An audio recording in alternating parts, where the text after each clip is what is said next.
Hi guys, for today's video tayo guys, no, kay i-share na po ako ang travel guys, going to Boracay. So, wait for me Boracay. So, first na guys, no, kaya ko na siyang gitiktokan. And then, nanaday mig Davao ani guys, so mag-fast forward ta. So, nanami sa airport ani, kaya nagkuha nami sa amo ang ticket, charis ticket.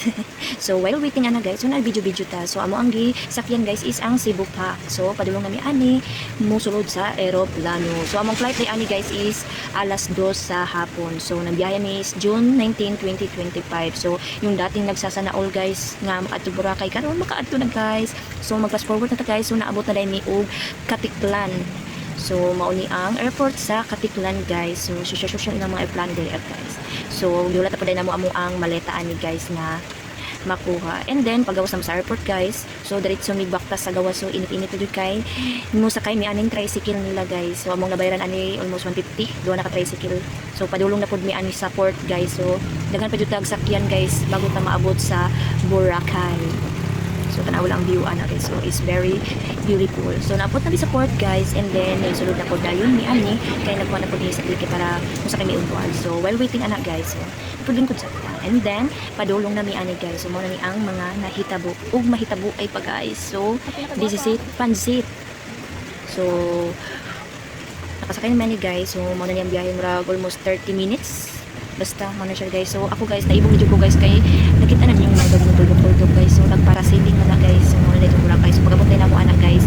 Minsan kay na pud mi diri asa murag ilang baw guys nga murag jeep, semi jeep. Basta naigo pud ming pito diri guys nga nagsakay. So namiliti na pud mi ani guys. Padulong na dai mi sa amo ang wala ni guys tulgahan. So kay wa pa man mi katuod guys.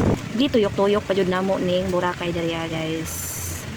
So sagsige na mo pangitaan ni sa amo ang katulganan. So pag abot ana guys sa amo ang katulganan guys. So nin diretso na pud dai mig-ilis kay diretso la guys wala jud migi kanang gisayangan nga oras ani guys kay pila ra man taong gikadlaw diri sa Boracay guys 4 days lang and 3 nights. So gilubos-lubos na jud namo ni diri nga mula ag diretso. So bahalag kapoy diha guys basta laang nagani aw matik may kapoy dira di jud magunaw nagkapoy guys basta laag na kay lagi sayang kayo ang opportunity guys nga naa ka diri dapat suruyon jud nimo. So mo ra ni amo ang outfit for today's video guys. So kitaan ni naka sando-sando lang ta ani guys, hindi naka short. So mo na ni ang beauty sa Boracay guys. So daghang kaayod mga afam diri So di jud ka maulaw ani guys nga mag swimsuit kay ngano wa may pakinay mo ang mga kuan diri guys, mga afamers charis lupit ka tayo mahalin tani bitaw guys. So mo na ni amo ang first day sa Boracay guys.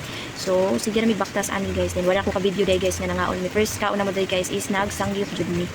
So mo na ni amo ang mga kaganapan sa Boracay guys. After ana guys is nag-inom-inom pa mi og mga drinks diri kay lagi painit sa lawas. First day pagod na ta sa Boracay. Pagka man na guys ning uli make kay nag-change outfit. So mo na ni atong outfit, and for today's video guys, nag-dress na ni inyo ang Inday Tala kay lagi makisabay ta sa taga Boracay guys. And nagkitiguang na lagi. So naglingkod-lingkod na yung Inday Tala guys, nakilingkod na.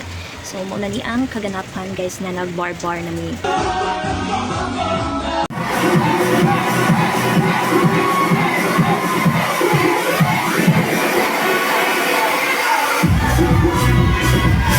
Guys, so nakadlaw na jud mi og uli ani kung wala pa lang nag-run out guys, so buntagan jud. So moro na siya guys, see you on my second day in Boracay. Bye bye.